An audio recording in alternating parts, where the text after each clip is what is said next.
Well, hello and welcome. Big apologies for coming in just a little bit late. But if you hear the topic or listen to the issues on the table today, you would forgive me even before I send my apologies. And we are looking at children with cerebral palsy.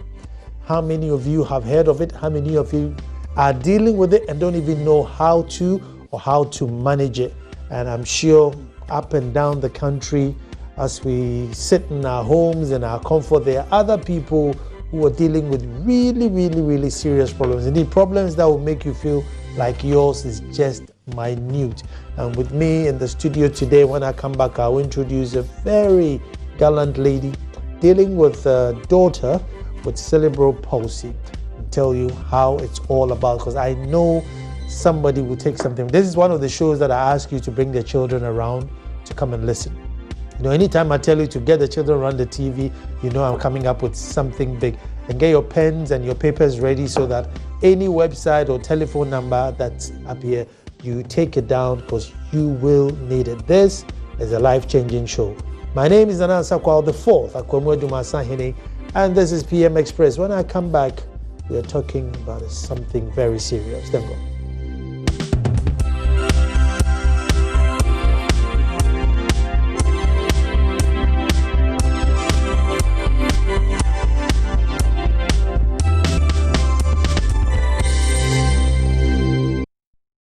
Well, thank you very much for staying. Children with cerebral palsy. Is neglect the way forward? That's the big question. Is neglect the way forward? And sometimes it's so much easier said than done.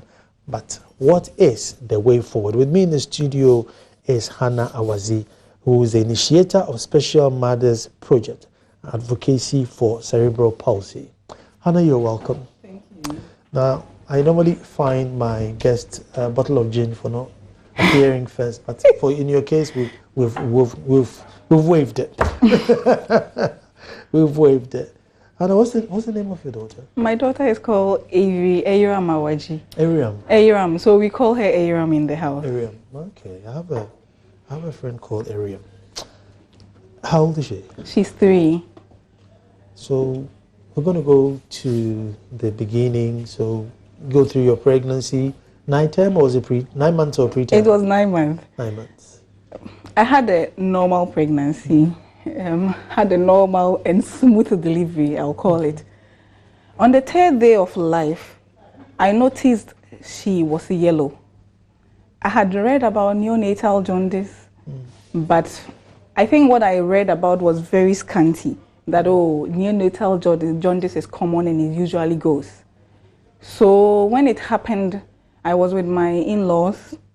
I asked my mother-in-law that, the girl is yellow. She said, she will call her sister who is a nurse and ask about it.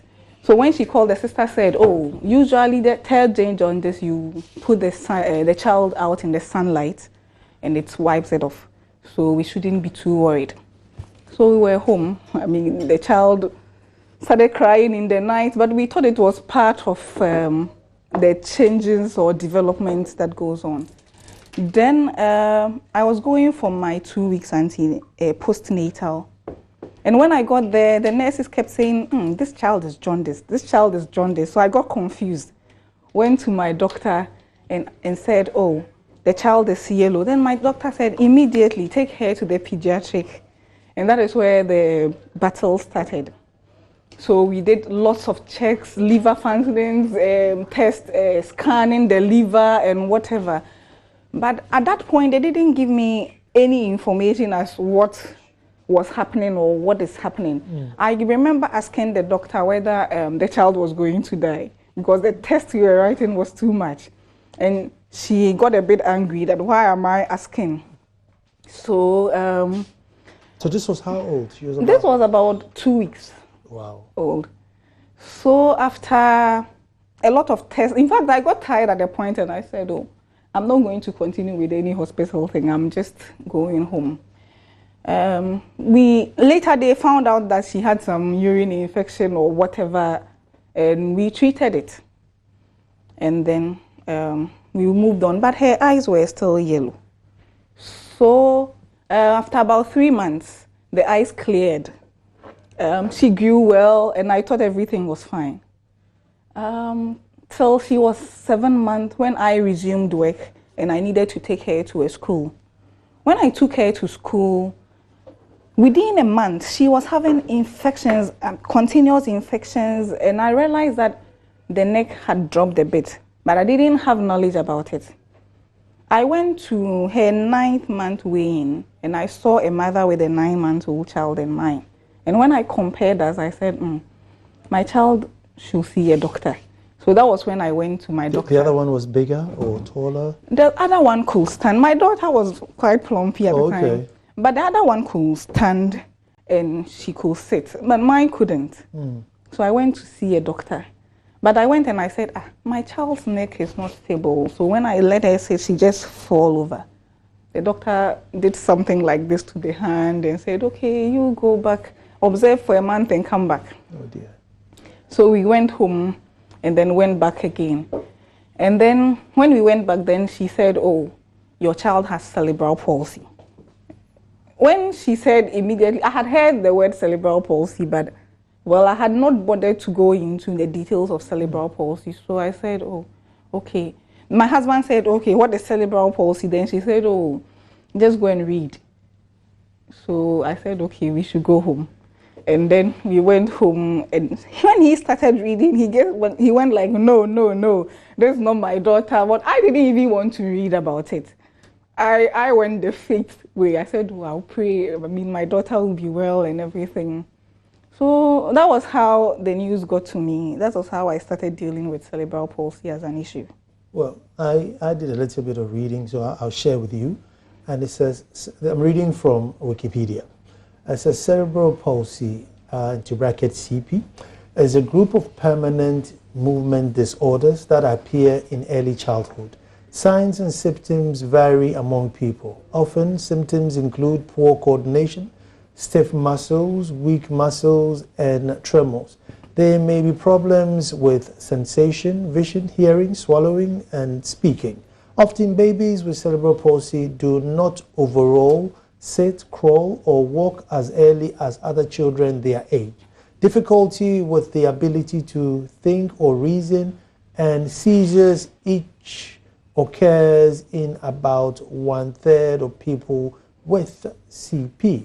While the symptoms may get more noticeable over the first few years of life, the underlying problems do not worsen over time. Cerebral palsy is caused by abnormal movement or damage to parts of the brain that control movement, balance, and posture. Most often, the problem occurs during pregnancy. However, they may also occur during childbirth or shortly after birth. Often, the cause is unknown. Risk factors include preterm birth, being a twin, certain infections during pregnancy, such as all the big words are now coming. So let me pause before my wife sends me a message. But I'm going to take a short break and come back and find out, because in reading, apparently there are various types of cerebral palsy. So the fact that maybe Ariam has this doesn't mean that your child should have the same difference. So we'll find out exactly what Ariam has and how they're dealing with it. Don't go. Thank you very much for staying, and we're looking at children with cerebral palsy. But joining us on the phone now is Dr. Mabel Wilson, who's a neurodevelopmental pediatrician. So if anybody's going to talk about all those big words that are avoided, it's going to be here to give us at least the medical explanation as to what's going on. Hello, doctor, you're welcome. Thank you very much. Well, doctor, we are trying to educate ourselves and our viewers on what cerebral palsy is. Let me first ask, is it common among children in Ghana? Well, it's the commonest motor disability in children in Ghana and all over the world. So if you're looking at children who have physical impairments, that's motor impairment, is one of the commonest. But how come we know so little about it? That is very unfortunate. It doesn't cut, it's not only with cerebral palsy. I think a lot of the chronic disorders, so these are disorders that children have to deal with for most of their lives. It's not really harped upon in our medical field now because I'm not sure why, but it's unfortunate. Wow. Doc, I mean, we've read a little bit about, I did a little bit of Wikipedia medicine here, so give us just a general idea about what it is. But have there been any research to find a cure or how it is that it happens yet, or we still don't know? We know how it happens.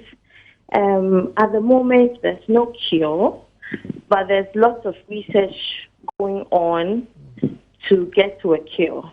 So we know that cerebral palsy occurs when a child has brain injury. Some part of the brain is injured whilst they are either in the womb, whilst they are getting delivered, or just after they are born, whilst the brain is developing. And this then leads to the motor or the movement disorder that we see. At the moment, there's no cure, but there's a lot of research going on to try and get a cure, but we haven't reached there yet. I mean, Doc, should the mother be guilty? Because it's the mother that's keeping this baby, so if there's any damage to the brain, then the husband is going to say, well, it's your fault. Mm-hmm. You carried the baby for 9 months. You must have, banged your belly on the door or something. Unfortunately, it's not true. There's no way you can blame the mother. So generally, most of the children with cerebral palsy, if we do investigate, we realize that this is something that happened while the brain was forming in the womb, due to no fault of the mother or father or anybody else. We are not sure exactly why that happens. A few of the other cases, it happens if maybe the child is born too early, and which is also not the fault of the mother. It can happen during delivery, as I said, and that's if there's a prolonged delivery, there are complications, and the baby is in distress for a long time and does not get oxygen into the brain, then that can happen. And then post-delivery, one of the common ones, which is not so common outside, but is common in developing countries and in Ghana, is when they have what we call jaundice. And if I go through the causes of a child getting jaundice, none is the fault of the mother. So there's no way anybody should make a mother feel guilty for having a child with cerebral palsy. Doc, early detection, does it help or does it make any difference? Oh, it helps a lot. So early detection will help so that you start management as supportive therapy as early as possible. And I don't know if you've talked about it, but a big part of the management is physiotherapy. So what happens is that the part of the brain that is in command of sending messages to the muscles and the arms to move as they're supposed to move is what is affected. So physiotherapy seeks to teach the muscle what to do instead of getting the direct link from the brain. So if you start early, you see improvements. And if you ask the mothers, those who are doing consistent physiotherapy, who can afford it, and are doing it consistently, see much more improvement than those who are doing it once a week or once a month. So early detection is very, very important. If, let's say, your first child suffers cerebral palsy, what are the chances that the second, third, fourth would also have the same thing? Well, fortunately, it's not a genetic disorder. So if you remember the causes I've talked about, if it's due to prolonged delivery, so complications with delivery, they didn't get in the hospital early, there was no doctor or whatever, that shouldn't go to the second child. It's not automatic that it will happen to the second child. Okay. No, Sorry. Well, let me let you finish. Okay, so there are very few cases where I talked about some of the etiology being things like prematurity. Yeah. So if some moms or mothers are predisposed to having premature children, secondary to so many other medical conditions. So if it is that, then, and it cannot be avoided, then you can say that the risk will be increased, but usually it's not so. Okay, Doc, before I let you go, now, this may be an unfair question for the mothers and the patients. And, you know, with our culture, anything that does not seem quote and unquote normal, we say, oh no, we do about them, or we say, we do, or basa basa. Now, as a teacher, I mean, do you give up on this child, or is this child trainable? You know, because for us, you know, even if you have a limp, you're in trouble.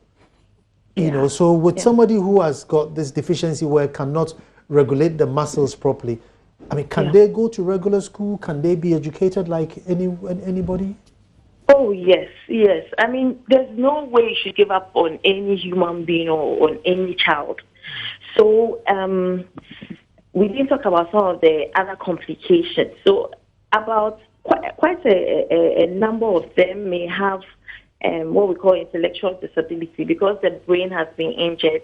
Learning potential or learning development is slower than usual, but they are trainable and they are teachable. So the ideal situation is that they should be able to go to regular schools, but they'll need more assistance than a typical child who is walking about. Unfortunately, it's not happening in Ghana. And I'm very happy that we are talking about it this week. A lot of schools, well, do not want to accept children with cerebral palsy or do not have the means and the education they need to be able to support children with cerebral palsy. But a lot of them can be trained. In fact, all of them can be trained to different levels. For those who have the cause due to jaundice, it's been realized that a lot of the time their cognitive abilities, which is like their intelligence, is not affected. So it's only the muscles. So can you imagine this child whose intelligence is seen and getting affected by environments but just can't move? There's every chance for this child to get to his full potential by learning. So there's no way anybody should give up on them. Every child can be trained. It depends on how bad the damage is and it depends on how far they can go, but they can all be trained to a certain level. Doc, I said it was the last one, but this is really last. Is there any medication or just purely physiotherapy? Oh, yes, we do have some medication. So apart from the movement challenges they may have convulsions like epilepsy, so seizure disorders. They may have other things. So for the movement disorder, we do have drugs to help them to relax the muscles a bit so that physiotherapy is better. And for the convulsions, we have drugs to help them. For some of them, we have a lot of gut problems because they are not sitting upright or they are not walking. They may have what we call reflux. So we have drugs to help them. All these drugs are supportive. They don't cure cerebral palsy, but they help them to feel better and to make their situation better. Doc, thank you so much for that. And I'm sure this conversation has just begun. Yes, thank you so much too. Oh, coming to the studio to talk to the lady who lives the actuality. Now, for Ariam, what were her signs? You know, what type of cerebral palsy has she got? I think she's got a mixed type. Okay. In Ghana, you don't easily get the kind of cerebral palsy affecting your children. You have to go through a lot of tests for them to be able to determine which side of the brain does it, and it's a lot of frustration. I mean, the first time I tried going to Kolebu Neuro Clinic, I had to get there at about 4 a.m. And at 4 a.m., there are people there already. What? Yes, and I left the place around 2. Hey. So if I have to go for neuro clinic probably once a month every day, and I have to do physiotherapy about 3 times in a week, it just means that I cannot work. Wow. So yes, Do you live near Kolebu? No, I live at Oyibi. So to move from Oyibi to Kolebu. That's an occupation, isn't it? That's an occupation on its own. Yes. Wow. I see. So does Aram get convulsions? Aram have had 3 convulsions. Okay. But it wasn't during infancy. In fact, she used to startle. And then most of the parents have made me know that their children startle. But the first time she had... What do you say startle? What startle when the child just... It's like that. Okay. Yeah. Okay. The first time she had a convulsion, what they call a grand mal, was when she was about 1 year, 2 months. And I was damn scared. Maybe it was 2 years ago and I'm scared today. Because I had never seen what a convulsion was like. I didn't know what to do. I thought she was going to die. I mean, I just didn't know what to do. We went to the hospital. They gave us the anticonvulsants that the doctor talked about. We stopped. We saw, and the drugs have side effects. That's the thing. A pharmacist, I talk to a lot of people. I have a pharmacist friend that I talk to most of the time. And she makes me understand that drugs that work in the brain can be addictive. So you don't start giving an anticonvulsant and just stop. If you stop, you have a lot of complications and it can, So we gave that drug for about a month. The convulsions stopped, but we saw some signs that some things were wrong with her. Luckily, it didn't come again till she was about 2 and something that she had another convulsion. And that one too, we rushed there to the hospital. But with time, what I have done, the Special Mothers Project, what it does is I try to link with mothers who have children so that we share experiences. So I got to know that, some have, a mother told me, my child has convulsion every night. Oh. Yes. And so she doesn't even bother going to the hospitals anymore. You just know how to manage it. There are emergency medications that you can give when it happens to stabilize the person. Doctors will advise that make sure that convulsions do not happen regularly, because frequently, because anytime it happens, a damage is caused to the brain further. Wow. But the most important thing for a mother is to understand the situation and study what happens before the convulsions come. These children do not communicate. I was just going to say that, have you developed a link to know what she likes and what makes her happy and stuff like that? Now I know her very well. I mean, I've lived with her for 3 years, so now I understand when she wants water or when I need to understand those ones. But they don't communicate. So for my daughter, when she was sick, I wouldn't know. She's usually floppy and that, so you don't know when she's sick and when she's not sick. And anytime she had convulsion, I realized they said she had high malaria parasites in the blood. So now what I try to do is when I see any slight thing, I check, there's a rapid malaria thing. I check to see if she has malaria. If she has, I treat so that you prevent the convulsions from coming frequently. So obviously, speech is not coming. Do you do a speech therapy or not yet? I do speech therapy, but I do it myself. What I did, I was very frustrated with the system. Going to physiotherapy once every week was even frustrating. So if you told me to go 3 times a week, I will probably not be able to stand at all. So the first thing I did was to find mothers who had children and who have been able to go through it. The second thing I did was to use the internet a lot. I read, I go to YouTube, I see examples of physiotherapy being done. I try to understand what it is and I do it with her. Speech therapy, the same. I was lucky to meet a couple of speech therapists, so I asked them a lot of questions. What is speech therapy? What exactly do you do? How do I do it? And I got the basic understanding. They explained to me that the muscles here get weak, and that is why the speech is not coming. So you have to encourage chewing. You have to encourage games that make the child blow or something. As you do that, the muscles firm up, and when you are lucky, the speech will come. So this is what I do. I have innovative ways of doing things. Sometimes I usually do not chew gum, but because of her, I'll buy gum and chew a lot, put it around my finger and put it in her mouth and say bite, just to ensure that she's moving it up and down. I buy popcorn and throw one in the mouth and see if she will. It's not every parent can do that because every child with cerebral palsy is different. Yeah. Some of those children cannot swallow at all. I know a mother who says a child is also 3 or 4 and only eats cocoa. So, or liquid things, only liquid things. So it's difficult depending on how your child is. That is how you will be able to have what kind of therapy you need to have with a child. I mean, we are making it sound as if it's very easy, but I mean, even looking after regular kids who can go and play on their Lego and come back, it's not easy. Yeah. So this is 24-hour yes. check. So how do you do it?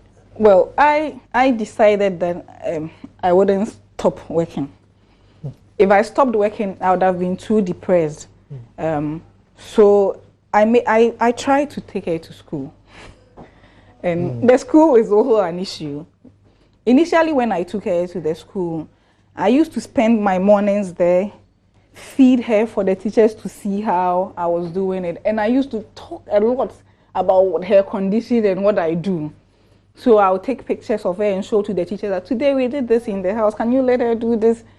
I did a lot of things to let the teachers get into the thing. I mean, to understand that this was what is going on. Because I needed to work. I realized that awareness was very, very low. So I also made it a point that anybody that I meet, that meets my child, I explain to you that, okay, this child has cerebral palsy. This is what we are doing now. You can be doing that when... I got people involved in my situation. If you visited, I'll say, oh, now I'm doing crawling exercises with her. So when I leave her with you, let her do this. So at any point I incorporated physiotherapy into my life. Yeah. So when I take her to the school, I talk to the teachers, sometimes in a subtle way. Oh, today, can you let her sit for about 30 minutes and do this? Sometimes they won't follow. But ultimately, you get something done. And that was how I was able to do it. But I must say, it wasn't easy.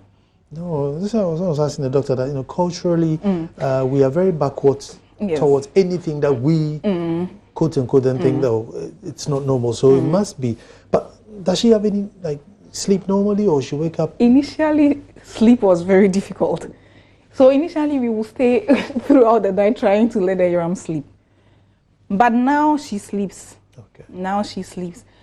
Some of the drugs the doctor relaxes the brain. Okay. So that makes them sleep. As a mother, I am cautious in using those for a long time, because if she gets used to it, then it means that you will have to give the drug anytime she sleeps. Luckily, we haven't depended on the drugs a lot, but now she sleeps. But I can assume it's a very easy way out. I mean, for maybe not for you, but for most mothers, just take it, go to sleep, so that we can all go to sleep. But what some mothers tell me, that if you are giving, go to sleep. As she grows, you increase the dosage. Oh. So you don't stay at one dose, and that is also another issue. That becomes another issue in terms of withdrawing it. Oh my goodness! And but how's her school accepting her now, and her school friends? I didn't have a problem with the children at all. It was the teachers and the owner of this. I've changed her school twice, and I'm even looking for a third school. I think that they get tired. A child who is 3 years old should be able to tell you that I want to poo or I want to wee. In the case of a child with cerebral palsy, she can't say that. And probably when the teachers are changing diapers with poo 3 times, they get tired. So there are times you get the feeling that they are tired of her.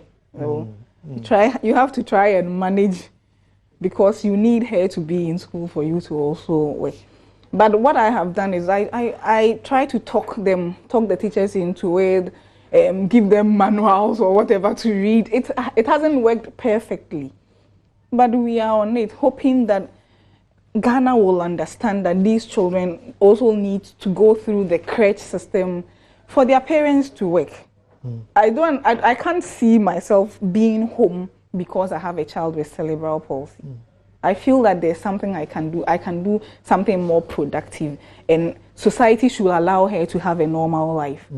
And if they live with normal children, they pick up, children learn by looking at others. So when they are all there and she sees other children walking, she is frustrated to walk.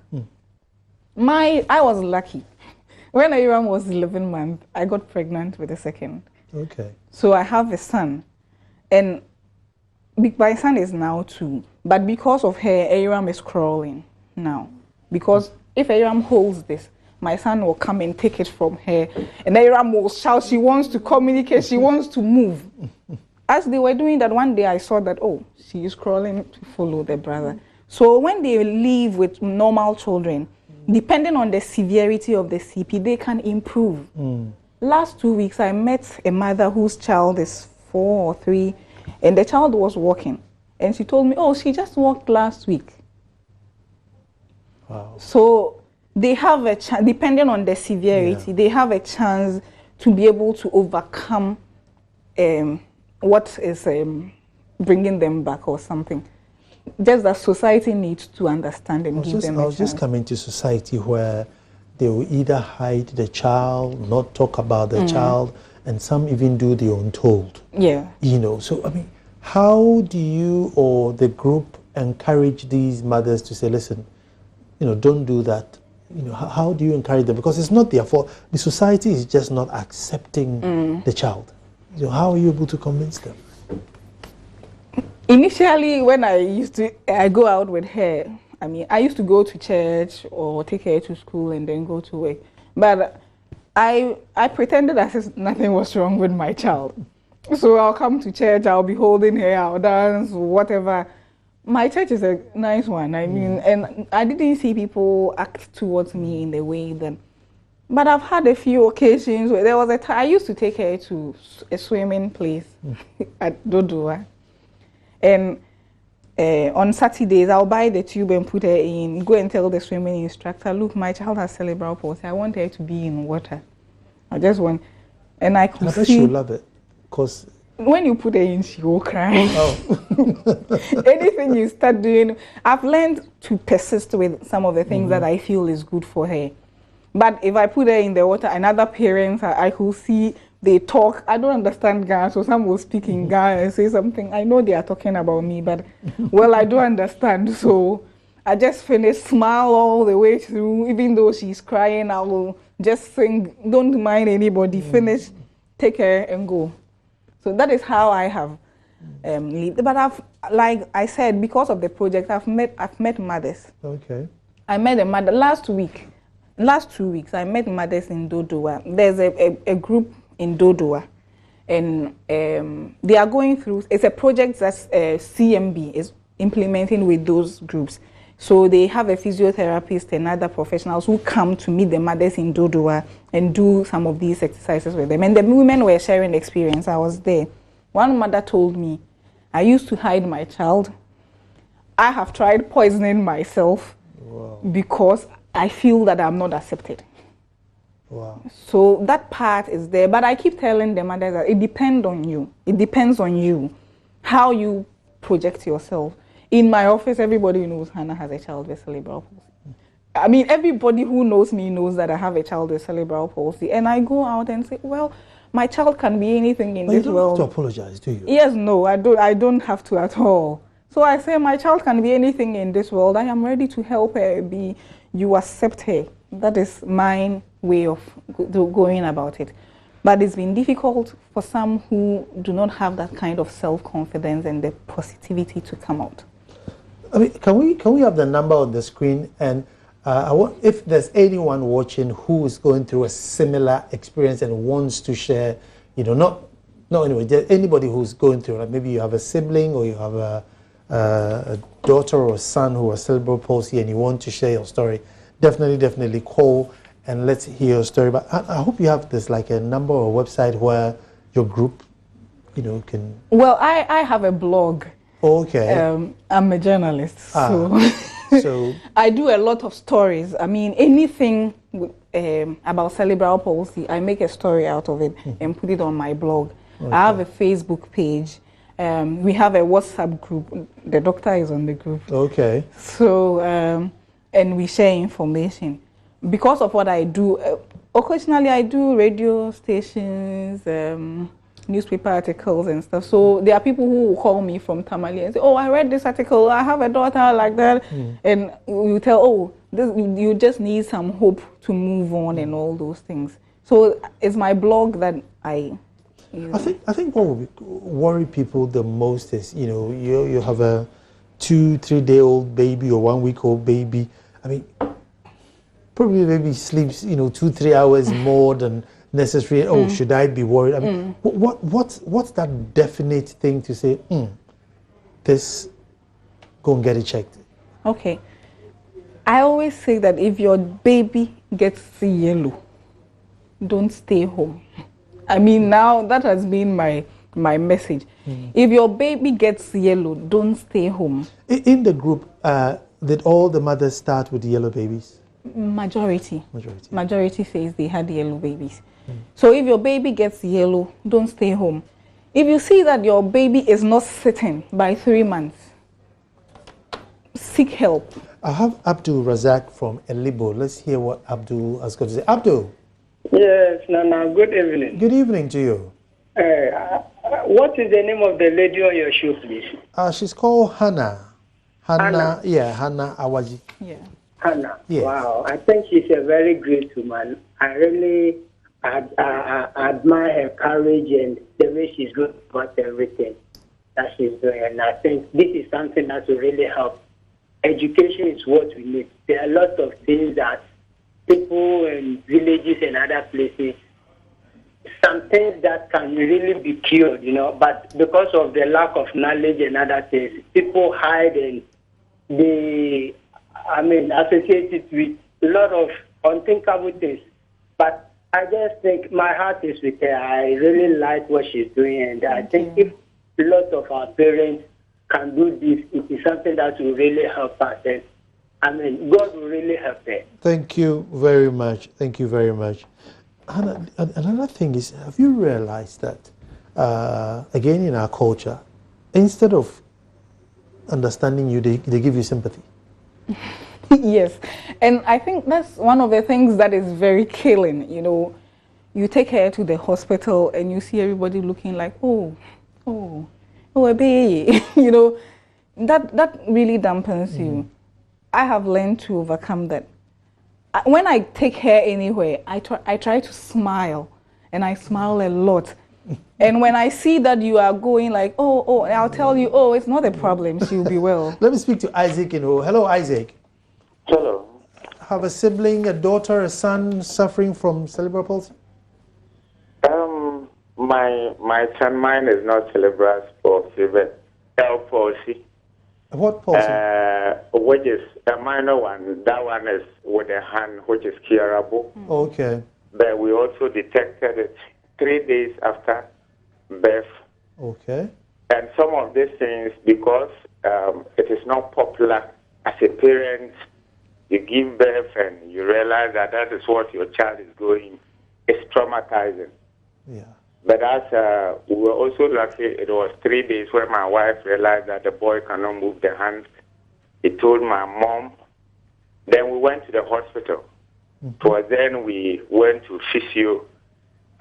They first took the X-ray of the boy and realized that the limbs, everything was correct. Then it was then they got to know it was a nerve problem. Okay. And we have to be going to physio every week. But for us, we are lucky. We are in Ho.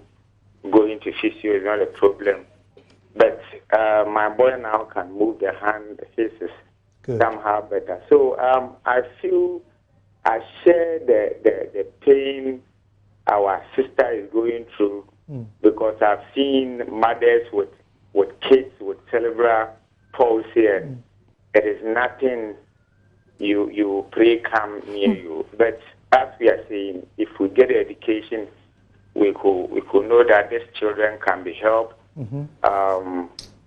I'm from the northern region where some parents, when they have such issues, they think that these children are troubled children who are coming to worry you. Some have places where they go to throw them away or kill them.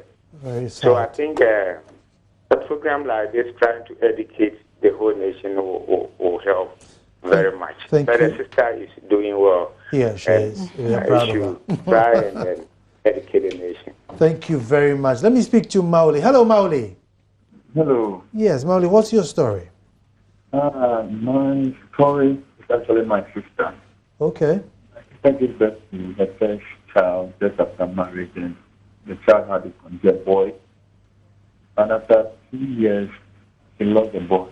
Later had 2 girls, and then the fourth child, a boy who also had the same condition. And as I speak, the boy is around about 4 years, and his condition is just not what I'm describing about.